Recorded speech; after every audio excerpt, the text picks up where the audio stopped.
To your point, the Visas, the MasterCards, they have so much power, so much anointing power, so much gateway power, but all they can do is slow it down. The cat's out of the bag.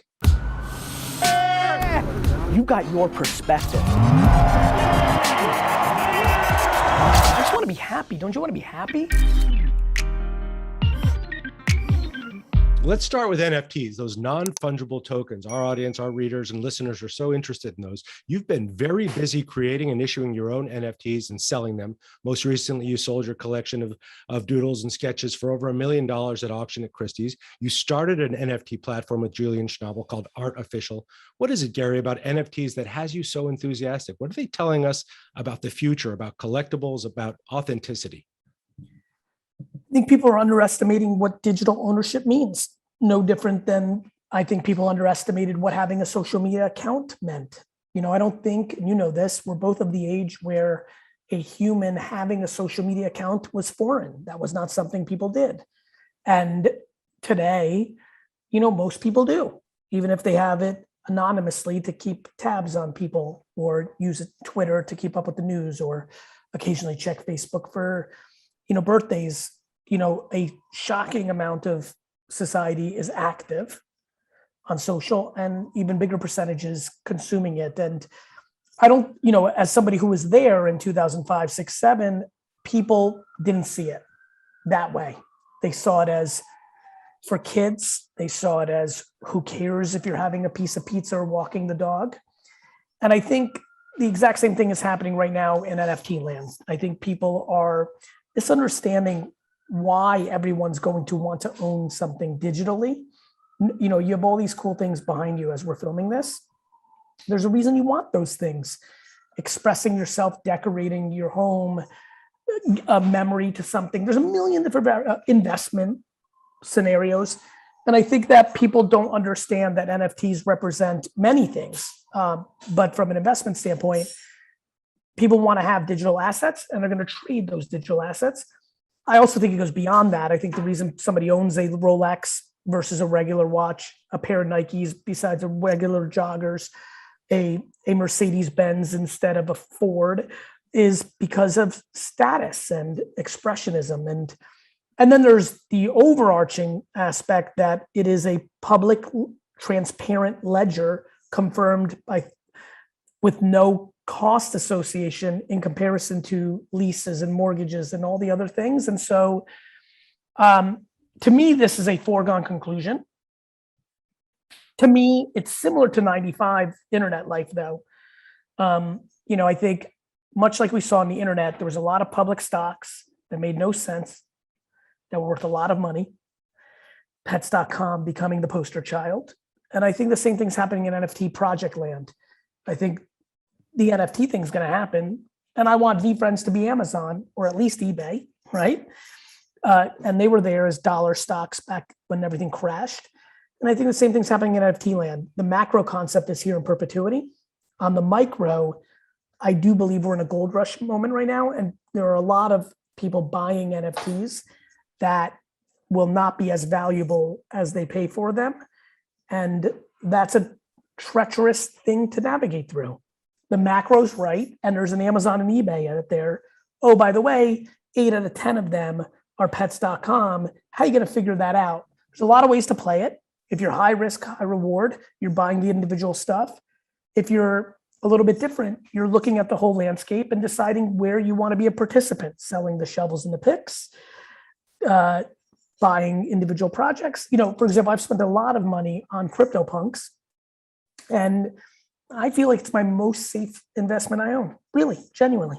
I'm that convinced that project, the OG project, the one that kind of established the 10,000 images framework, the one that is owned by many important people and collectors, is incredibly sound. And I think the bottom floor of that is $400,000 a piece right now.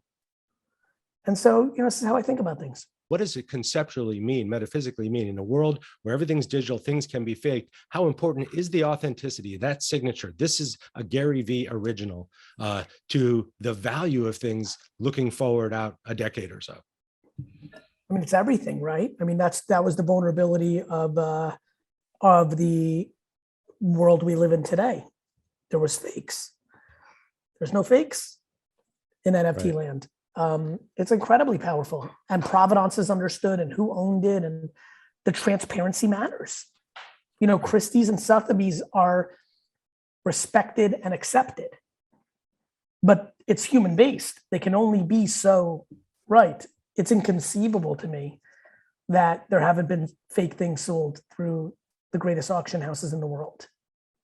With what you're doing with NFTs, each one of these tokens you recently sold with the VFriends collection includes a smart contract with the metadata that you can interact with the buyer with, right? They can get exclusive access, I'm reading, to an annual business event called VCon for 3 years. This is more than just buy something that I created because I'm Gary V. Here's my digital signature. It's a one of one. You're creating community with them. Is that where this is headed to? Reality is that I feel this is more Walt Disney than it is Andy Warhol. I'm trying to build an intellectual property, TV, film, action figures, this, that, and the other thing. And these tokens are the original cells, right? And I can create value creation as I keep adding value to the ticket holders, the token holders, the NFT holders. So it's an economy that you're building as a creator of an NFT project. I think we can all agree that Bitcoin is probably dramatically more far along than what many would have predicted it to be 8-9 years ago. And that in itself has to, right? When you have Visa, MasterCard allowing you to transact, when you have the biggest money managers allowing you to invest in crypto or pathways to that, we're here, right? I believe so. And I believe we're here on the consumer lens.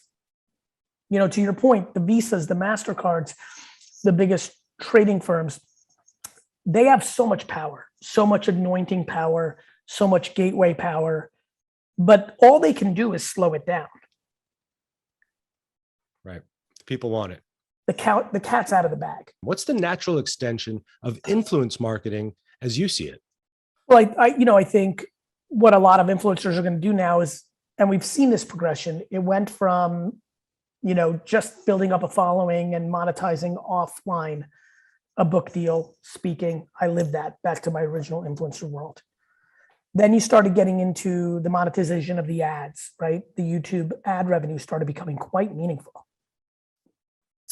Then you started getting into brand deals. Brands started to compensate influencers, and there are plenty of people who make 7 figures a year being a human being on social and having brands pay them money to endorse them, no different than Mickey Mantle or John Wayne, just an influencer fall. Then you started seeing, them influencers starting to build businesses like I did with Empathy Wines, 8-9 figure exits for influencers who built a company on the back of their audience.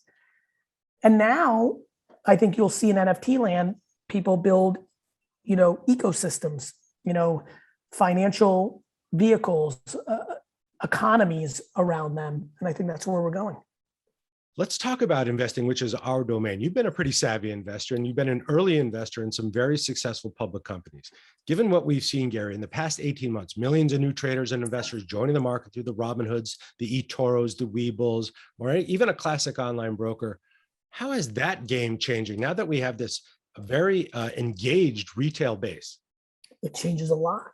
You've got a lot more casual investors, many of whom view it as a vehicle for community, many of them who view it as social gaming is what I would use. Like people are buying to game the dynamics. We're seeing investing as an identity. We've seen that with entrepreneurship as a decade. Now you have Roaring Kitty is somebody we all know. That's right. So I think that a couple things on that. One, there's also a lot of naivete and ideology and lack of education, which can lead to huge vulnerability. So, a lot of the quote unquote kids, they like me and I keep pushing them, like, be thoughtful, like get educated. But I think, it speaks well. I actually think it's probably one of the biggest reasons I'm bullish on NFTs. I still believe that the way NFTs are going to play out is somebody's going to be more excited to show you they're holding an X copy or a CryptoPunk than holding 17 shares of Tesla. Let's talk about how you identify investments that you want to make, public or private, public companies, private companies, businesses you get into. What's your criteria? What are your basics that you put everything through when you look at that prism? Do I believe in the hypothesis that consumers will like this? And do I believe the human being that's driving it is capable of driving it or adjusting to reality?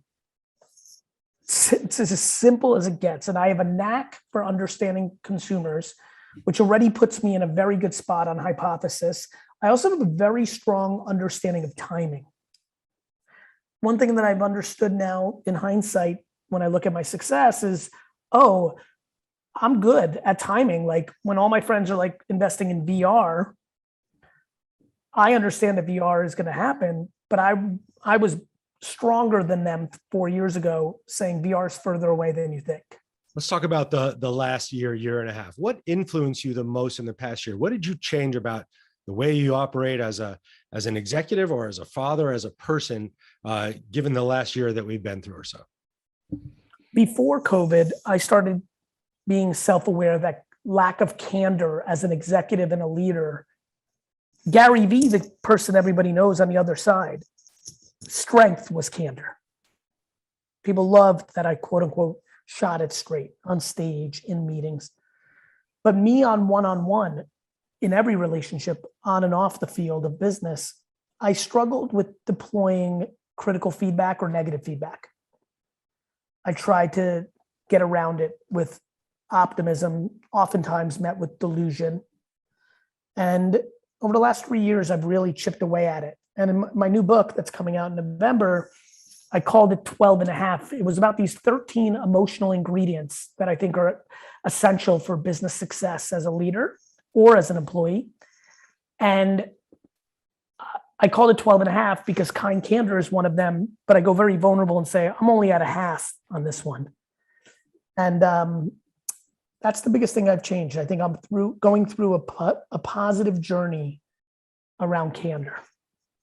Well, you not only preach empathy in your business and you have the wine, but I know for a fact that you practice it as a leader, as a father, and as a friend. When did you come to that realization, and how has it made you better? Early. I knew as a child that I was nicer than most people, that I was more compassionate. I didn't have the words of empathy. I knew I was more sensitive.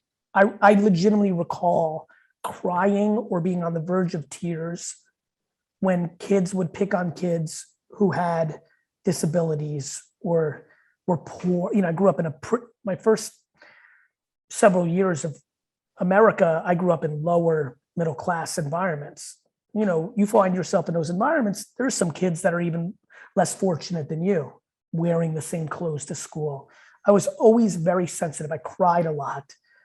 I had a lot of emotions and feelings, but they were my superpower. And I knew as I got older and older and older, it became very clear to me how to harness it.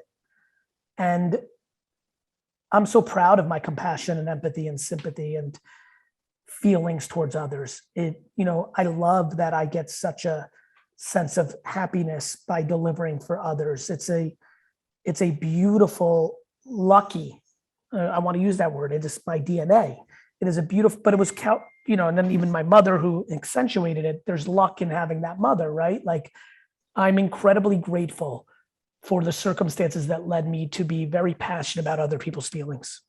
Seeing the arbitrage and seeing around corners, something you have done ever since I met you years and years ago. And it's been a real pleasure to know you and watch what you've been able to build, but also the person that you've become. Gary Vaynerchuk, thanks so much for joining the Express. So good to have you here. Thanks, Caleb.